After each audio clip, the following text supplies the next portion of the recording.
We estimated about 5 or 6. We were in shock. Right, let's watch live now to Ahmed Mustafa. He's the director of the Asia Center of Studies and Translation, for his thoughts on this tragic news. Ahmed, thanks so much for joining us here today on RT. Now, we're seeing here, time and time again, residential areas being targeted. Now we're seeing it in Ukraine. Why does Ukraine target, in your opinion, civilians? And what's their strategy, do you think, in this conflict? First of all, I'm very unhappy with what happened to Kazan, because I visited Kazan as a speaker from Egypt in Kazan Economic Forum 2 years ago. And if you remember, we had an interview together concerning, how much it was successful. And my testimony concerning that is, it is a city in a garden. And comparing to the other European or American cities, it is number one. And if there is like a fair and a good classifications of the integrity and the beauty of the cities and how much the civilization of any city worldwide, maybe Kazan could be one of the best 5 cities worldwide just to spend time, to have shopping, to walk, because even the people over there are very warm and welcome and having diversity in ethnicities.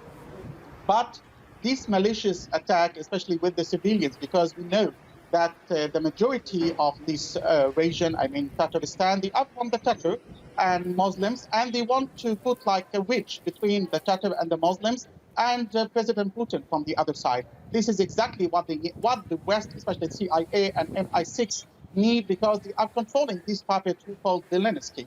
And Zelensky, because he knows previously that, of course, after the coming of President Trump, he has nothing to do, and he's supposed to submit and maybe fled to France, as we heard, to live over there for the rest of his life.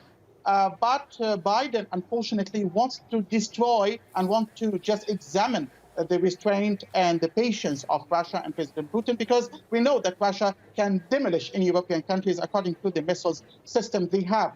But the Russians, I know, and the Russians said the word the last year when they nominated and elected President Putin for the next or for the current term or the era, because they have the trust, and with more than 85%, that means that the majority of the Russians already trusted this national and patriotic president to be the president and to protect their own lives and interests and things like that. And such things, and I think it will never shake the confidence and the trust in between the president, the government, and the civilians, especially in this attack, whether that took place this morning against this beloved city Kazan, as well as in Kursk, as I heard in the report a little bit before. Yeah, indeed, Ahmed. You know what sort of struck me when I heard that these attacks were in Kazan, which, as you said, a beautiful city, no military sites at all. Yet we hear nothing in the Western media about this. Clearly residential areas are attacked. Complicity. Yet on the flip side, sorry, Ahmed, forgive me. On the flip side, the minute Russia attacks a military complex, all hell breaks loose. What's with these double standards? I mean, do the Western media think that people are ignorant? They always like this. If you remember, and I'm just correlating that to what's happening over there in, especially in Gaza, in Lebanon, in Syria. He said, Zelensky, several times, this is the Israel of Europe. And this is also what's happening in, the attacks on civilians, especially in Gaza, in Lebanon, as well as in Syria. What are the justifications from attacking, the civilians? It is a double standard. And where is the Western media? Western media, unfortunately, they have a complicity, full complicity with such fanatic and this, Zionist regime and this malicious regimes in the West. They are preparing, unfortunately. And as we see, Russia already succeeded and exceeded all the barriers that they already planned before to put it under. And Germany, now the German regime already fallen, and there is no confidence in this failed Olaf Scholz government. Biden lost. Britain changed the government for several times, but Russia still existed, still one of the best economic countries worldwide, in the top level 5 countries in the economic performance, despite all the sanctions and everything. We have the report. I'm an economist, as you know me.